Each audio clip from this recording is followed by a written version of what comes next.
I was 3 sips into a tropical drink that cost more than my first car when my phone vibrated on the table. It was not a gentle buzz. It was that frantic spasm that usually means a server farm is burning down, or a junior engineer has deleted the production database. I stared at the screen, letting the noise compete with the sound of the ocean. The sun was setting over Maui, painting the sky in deep shades of purple and gold, the kind you see on postcards. I was not happy. I was bone-weary, exhausted down to the marrow. My muscles felt like they were filled with wet cement. This was my first vacation in 3 years. 3 years of 80-hour work weeks. 3 years of eating cold pizza at 3 in the morning in a server room. 3 years of keeping a $200 million cloud infrastructure afloat with custom scripts and sheer willpower. The notification was an email with a blank subject line.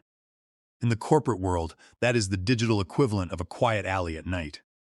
The sender was Howard, our chief executive officer.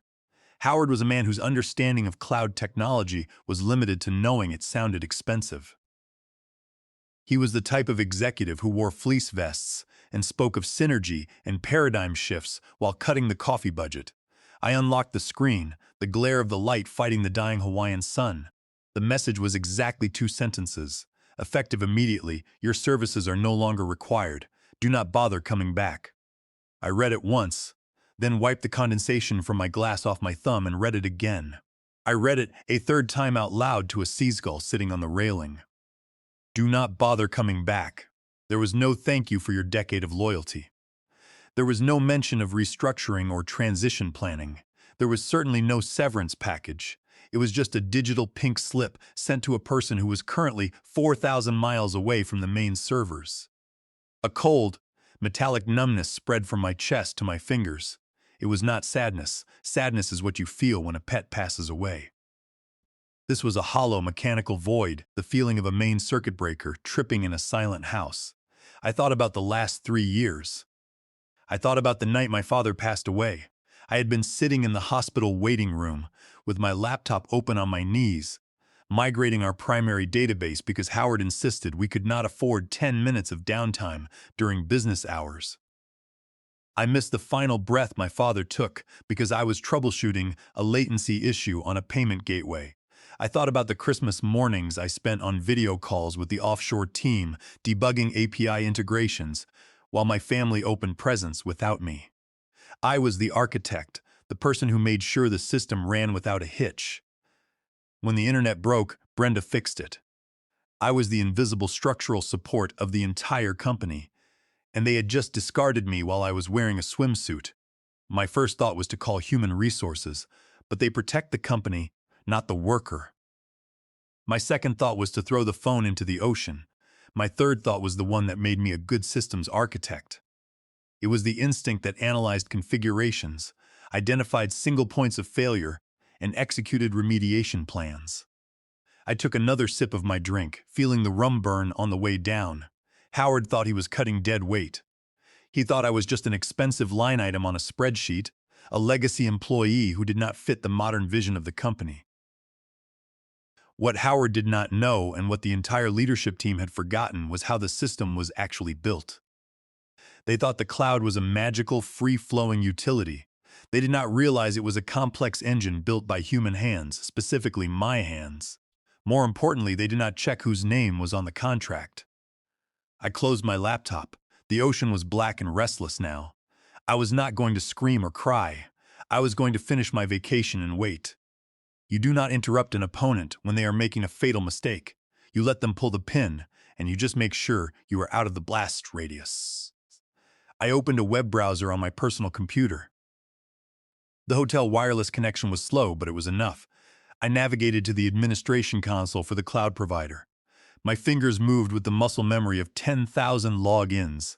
Access was granted. The master dashboard loaded, showing green indicators across the board. The uptime was 99.999%. It was a beautiful, complex network of logic and routing. I clicked on the billing administration page and looked at the primary details. There it was, unchanged. The master billing account was registered under my personal credit card, using my personal email address, and bound to my private commercial entity, Brenda Miller Consulting LLC. Years ago, during the early startup days of Nebula Cloud, we did not have a corporate credit line that could support the scale we needed. Howard had told me to just use my personal card and expense it later.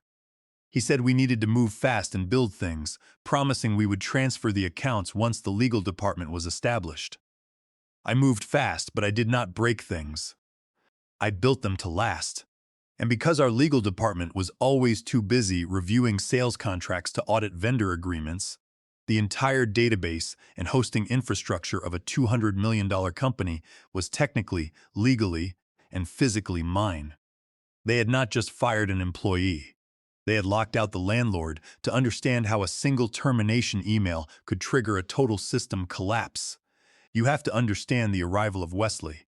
Wesley joined the company 2 weeks ago, smelling of expensive cologne and carrying himself with the unearned confidence of a man who had never actually built anything in his life. He was our new chief operating officer, hired to streamline operations, which is corporate language for firing the people who do the actual work and outsourcing their jobs to cheaper firms. Wesley was 32 years old, looked 24, and had teeth that were blindingly white. He wore the standard uniform of a venture capital associate, a quilted vest and designer sneakers, and spoke in a rapid stream of buzzwords he had probably read in a business journal on the toilet. Our first encounter took place in the main conference room. Howard introduced him as an operational genius who would take us to the next level. I introduced myself as the person who made sure the operational genius actually had a working internet connection. Wesley looked at my faded hooded sweatshirt and jeans with an expression of mild distaste. He did not see a systems architect who had kept the platform running through 4 major scaling crises. He saw legacy overhead. He asked me why we had so much internal infrastructure management. He mentioned that he had colleagues at a firm called Stratosphere Solutions who could manage our entire database stack for half the cost. I had to bite my tongue to keep from laughing. I explained that Stratosphere Solutions was a reseller that lacked the capacity to handle our workload. I told him we processed 4 terabytes of data per second, and that his friend's servers would collapse under our daily peak load in 10 minutes. Wesley chuckled, a dry, dismissive sound, and said that proprietary setups were usually just outdated.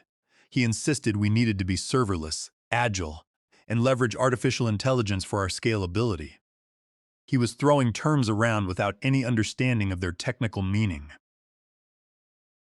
Over the next week, Wesley spent his time investigating our operations. He was not looking at the code or the technical architecture. He was looking at headcount and vendor costs. He would stand behind the junior developers, asking how much we paid for hosting, who authorized the server instances, and why we could not just cut our storage costs in half by deleting old user backups. He was building a case to eliminate my position. I was the highest paid engineer in the department, not because I was greedy, but because I was the only person who knew how all the legacy systems integrated. I caught him one afternoon, staring at my primary monitoring dashboard. The screen showed a real-time visualization of our data traffic, a web of pulsing lines and nodes representing our active users. He remarked that it looked unnecessarily complicated. I told him it was the nervous system of the company, and that you cannot easily transplant a nervous system without killing the patient. He muttered something about how every component is ultimately replaceable, then walked away. I should have seen the move coming, but I was too busy working. I was completing a major data migration that saved the company $10,000 a month in storage fees. I was working 80 hours a week while Wesley was planning my exit. According to the database administrators, Wesley had demanded a full audit of our software expenses the day he arrived, but he only cared about the financial contacts, not the licensing terms. He saw a 45-year-old woman making a high salary who did not participate in his team-building exercises, and he decided I was a bottleneck. He convinced Howard that my role was redundant, that I was hoarding technical knowledge, and that a modern team using automated systems could do my job for a fraction of the cost. He was partially correct about the bottleneck. I was the valve that kept the data flowing. I was the dam holding back a flood of database errors and hardware failures that would otherwise overwhelm the engineering team. By convincing Howard to remove me, Wesley was about to blow up the dam. Sitting on my balcony in Maui, watching the dark ocean, I recalled my last conversation with Wesley. He had stood in the doorway of my office, leaning against the frame with a smirk. He had told me that nobody is indispensable in a modern corporation. I had replied that while that might be true, some components are load-bearing, and if you remove them, the structure collapses. He had laughed and said we would see about that. Yes, Wesley, we will see. You wanted to eliminate the legacy overhead to impress the board of directors. You saved my salary, but you forgot to check who owned the land under your feet. You were so focused on the spreadsheet that you did not look at the deed. I opened the system audit logs on my computer and saw the entries from the past 2 weeks. User Wesley had accessed the billing summaries, and user Howard had approved the transition plan. They had scheduled my firing to coincide with my flight over the ocean, assuming I would be too relaxed to respond. They expected me to accept the decision quietly. They did not realize that my entire career was built on preparation, and I had documented every single transaction. The morning after the termination email, I woke up early. The physical reaction of panic was the first thing that hit me, a sudden urge to check the system monitors and ensure the nightly backup had completed. Then the memory of the email returned and the panic evaporated, replaced by a cold clarity. I was no longer responsible for the system. I sat up in bed, looking at the ocean breeze moving the curtains, and reached for my computer.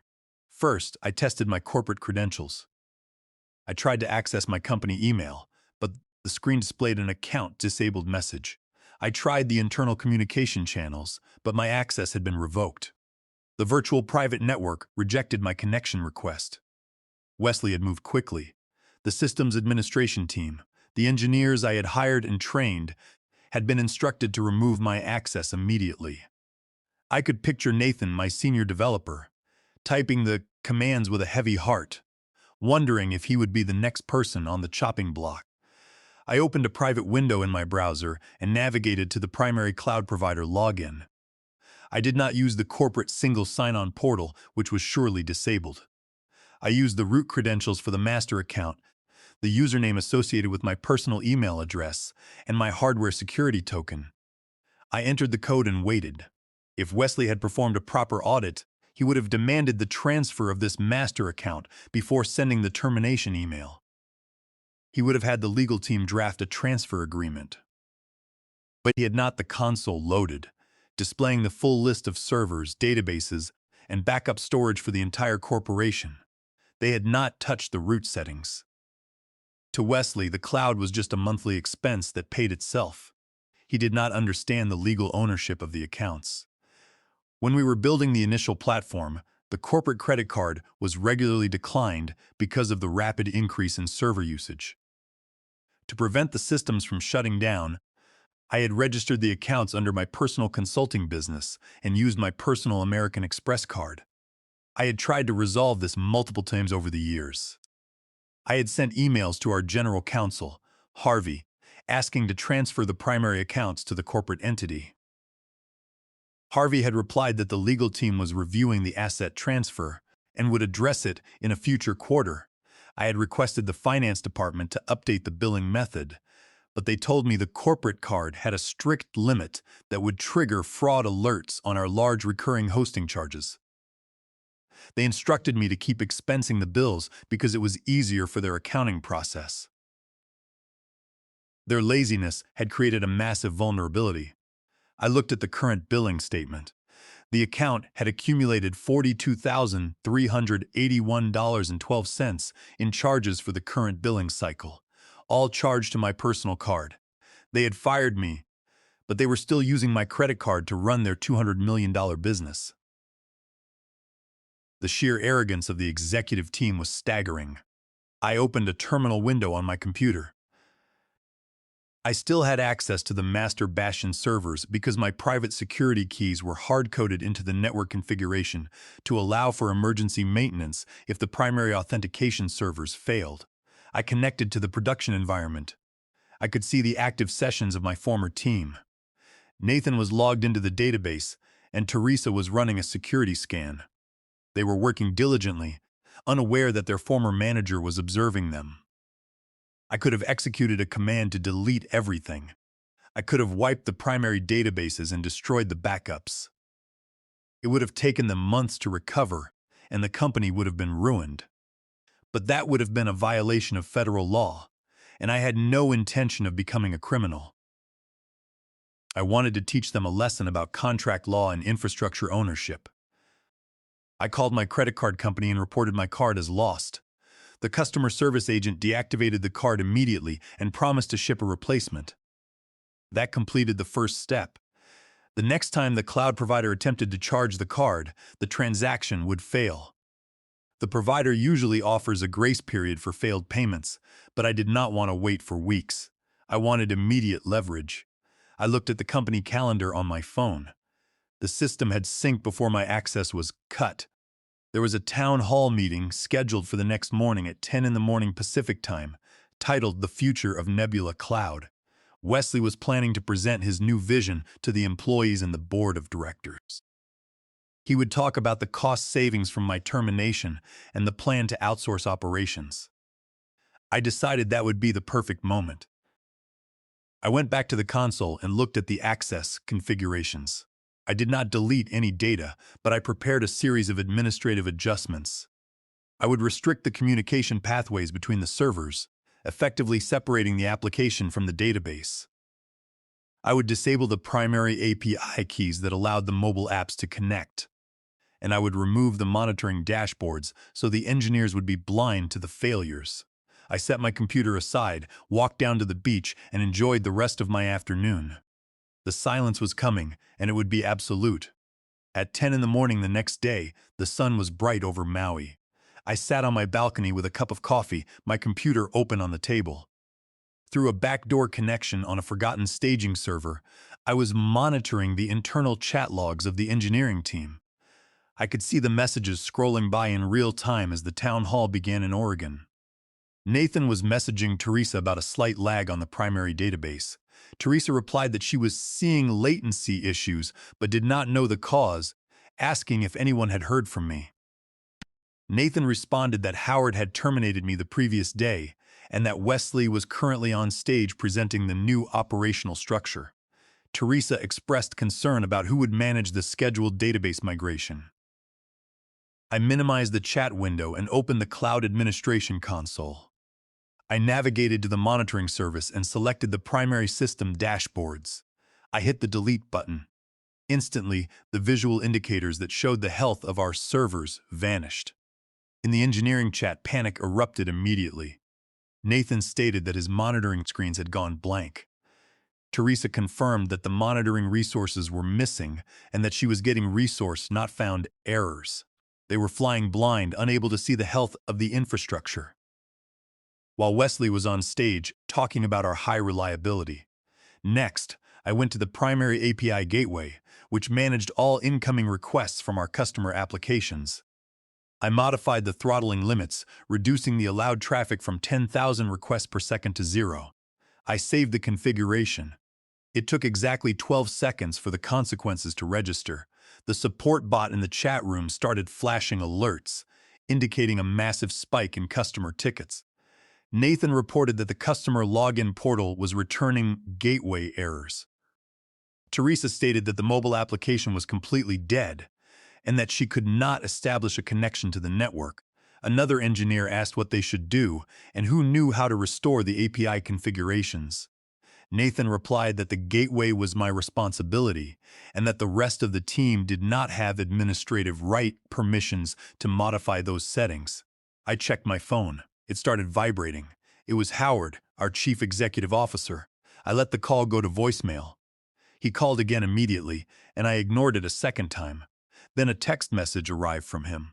Howard wrote that the entire system was down, asking if I was seeing the issues and demanding that I join an emergency call immediately. I did not reply. I watched the engineering logs as the panic spread to the executive suite.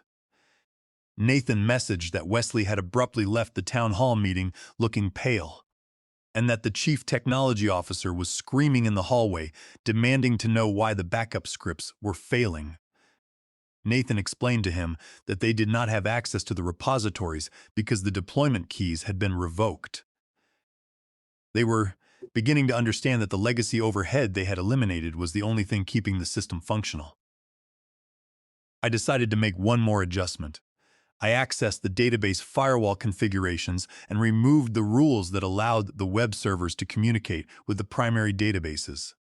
I did not touch the customer data, but I severed the connection between the application and the storage.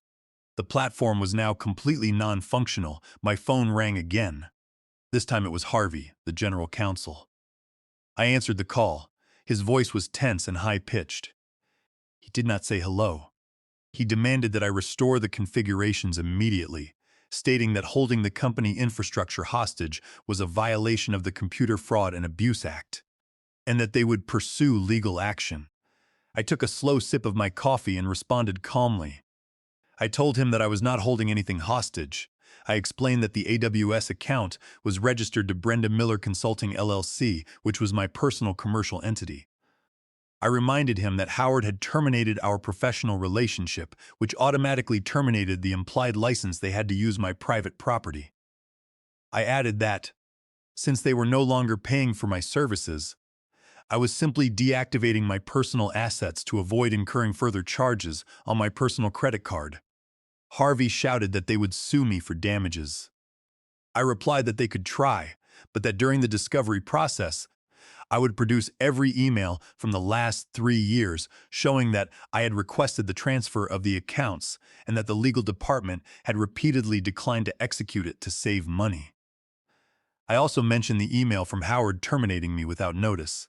I told him that my LLC had no obligation to provide free hosting services to a company that had just discharged its sole manager. He was silent for a long moment. The anger seemed to drain out of him, replaced by the realization of the legal position they were in. He asked what I wanted to resolve the situation. I told him that I had no interest in speaking with him or Howard anymore. I instructed him to have the board of directors review the email I had just forwarded to them, which outlined the terms of my buyout, and hung up the phone. By 11 in the morning, the situation had escalated from a technical outage to a corporate emergency. My phone was constantly ringing, with calls from numbers I did not recognize, which I used were board members. Finally, a text message arrived from Nolan, our chief technology officer. Nolan was a decent engineer who had become passive over the years, letting Wesley make operational decisions because he wanted to avoid conflict. Nolan wrote that he had just landed in London and had turned his phone on to find the system in complete red status. He asked what was happening and stated that Nathan had told him the root credentials were inaccessible. He pleaded with me to talk to him, writing that Howard claimed I had hacked the network, but that he knew I would never do such a thing because of my professional standards. I replied to his message. I told him that I had not hacked the system. I explained that I had simply reclaimed my private keys. I reminded him that the primary cloud accounts were registered to my personal email and my consulting business, which I had asked him to help transfer 3 years ago. Nolan called me immediately and I answered. His voice was filled with panic. He told me that Howard was a fool and that Wesley had made a terrible mistake. He offered to fire Wesley immediately and suggested we discuss a new contract with a higher salary and equity. I told him that I was not interested in returning to the company. I explained that they had broken my trust when they fired me via email while I was on vacation. I told him that if they wanted the infrastructure back, they would have to buy it. I stated that Brenda Miller Consulting LLC was prepared to sell the cloud configuration and database schemas for $5 million in cash, along with the immediate vesting of my original stock options. Nolan gasped and said that was an enormous sum. I replied that it was the market rate for a system that supported a $200 million business and that rebuilding the architecture from scratch would cost them far more and take years. He said he would present the terms to the board of directors. While I waited, I checked my personal email. I had received a message from Valerie, the vice president of infrastructure at Zenith Solutions, our largest competitor. Valerie was a colleague from my early career. She had seen the news of our outage on the tech blogs and wrote to offer me a position as the vice president of cloud architecture at Zenith Solutions. The offer included a significant salary increase, a substantial signing bonus, and stock options. More importantly, Valerie sent a separate text message explaining that Zenith Solutions was preparing a hostile takeover bid for Nebula Cloud. She noted that if the system remained offline and the stock continued to drop, Zenith could acquire the company for a fraction of its value. And she wanted me to lead the integration of the two platforms. My phone rang again. It was a conference line from our board of directors. Jonathan Vance, the chairman of the board, was on the line along with Howard and Harvey. Jonathan spoke with a grave tone. He offered to reinstate my position with a 20% raise and promised to resolve the management disputes. I laughed and asked if Wesley was on the call to hear the offer. I told Jonathan that I would not return.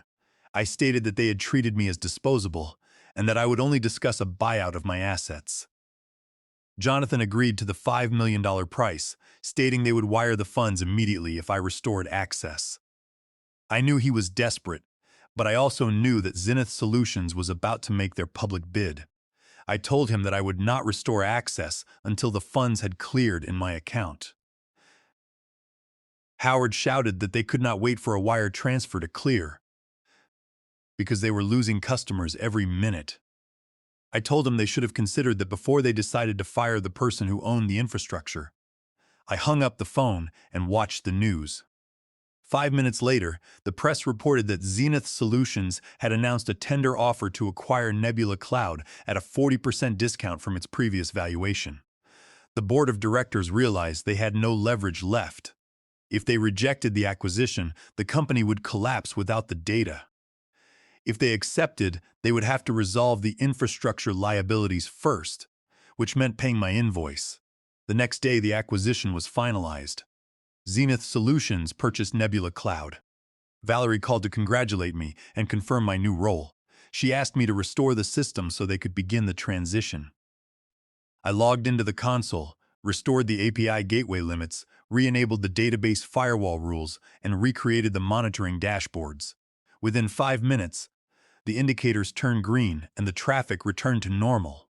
The system was functioning again, but it belonged to Zenith Solutions now. A week later, I was in my new office at Zenith Solutions in Oregon. The space was modern, with a view of the river and a team of engineers who respected my expertise. The board of directors at Nebula Cloud had been dismissed, and Wesley was escorted from the building without a severance package. I sat at my desk with a cup of coffee, looking at my new company computer. The system uptime was running smoothly. They had tried to delete my role to save a few dollars, but they had only succeeded in rebooting my career with better specifications.